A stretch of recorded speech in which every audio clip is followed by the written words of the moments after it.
Israel Adesanya has apologized to fans and teammates after pleading guilty to a drunk driving charge in New Zealand. This incident took place 3 weeks before his middleweight title fight against Sean Strickland at UFC 293, where he lost by a decision. According to the New Zealand Herald, the former UFC middleweight champion pleaded guilty to a drunk driving charge after he was caught driving with 87 milligrams of alcohol in his system per 100 milliliters of blood, which was above the legal limit of 50 milligrams per 100 milliliters of blood in New Zealand. Adesanya apologized for his actions in a press release, and I quote, "I want to apologize to the community, my family, and my team for the decision I made to get behind the wheel after drinking at a dinner.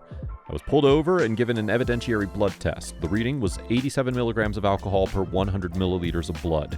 I am disappointed with my decision to drive. It was wrong. I know that some people might follow me, and I want them to know I do not think this behavior is acceptable." Adesanya has a court date set for January 10th, 2024, when he'll receive his sentence. The maximum penalty for this charge could be either 3 months in jail or a fine of $4,500.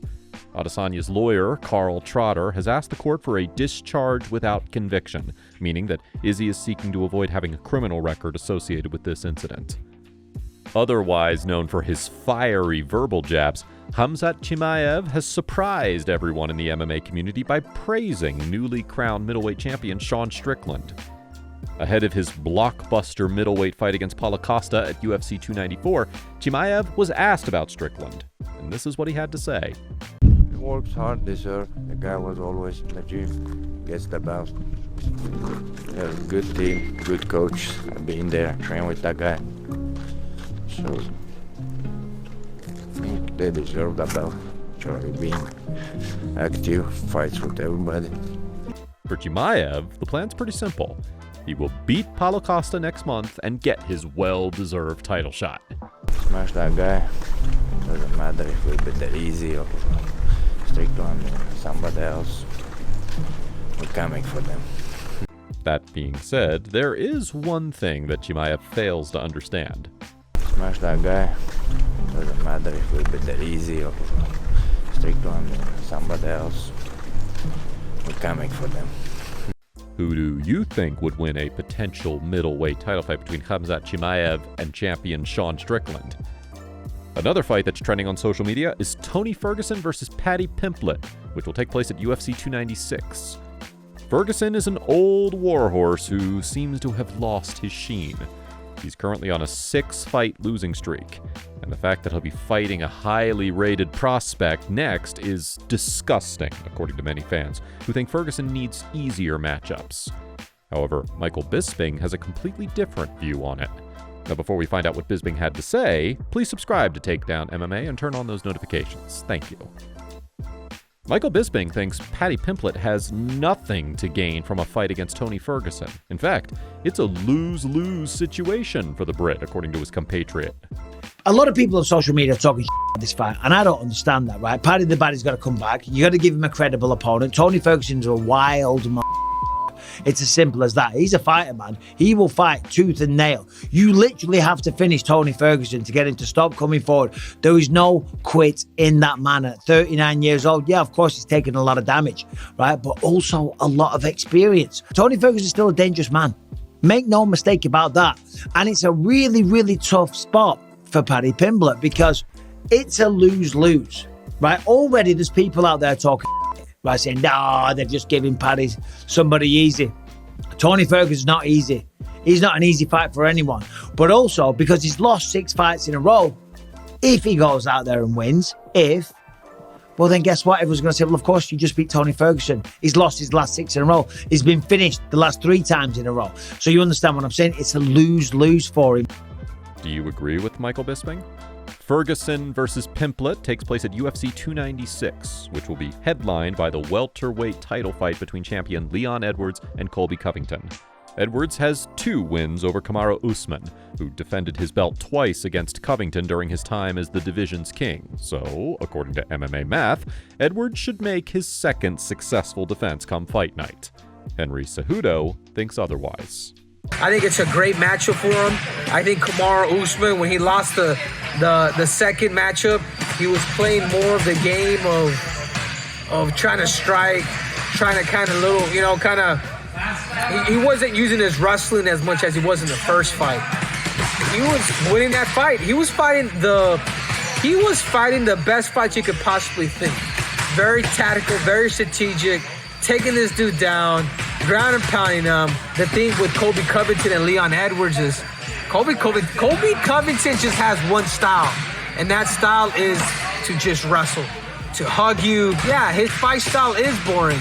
He will go out there, he will just hug your leg, and he will do that. But Colby does finish people. This matchup is perfect for Colby. I think we are going to have a new champion. I think I don't think Leon Edwards' striking takedown defense is going to be enough for a guy like Colby Covington. Do you agree with Henry Cejudo? Moving on, Ciryl Gane is backing his former teammate and opponent, Francis NGannou, to get the job done against Tyson Fury in their boxing matchup in October.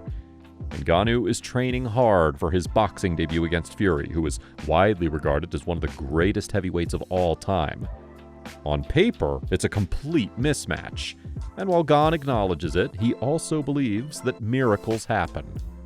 On the paper, I'm gonna say Tyson Fury, but everybody knows the power of Francis, and everything is possible during the fight this year, so we never know.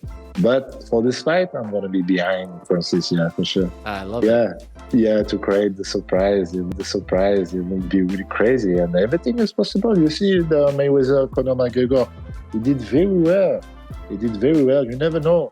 He's training for the boxing game during, I don't know how much time in training for this fight. Talking about Francis. But he can surprise the people. And it was his dream when he came in France.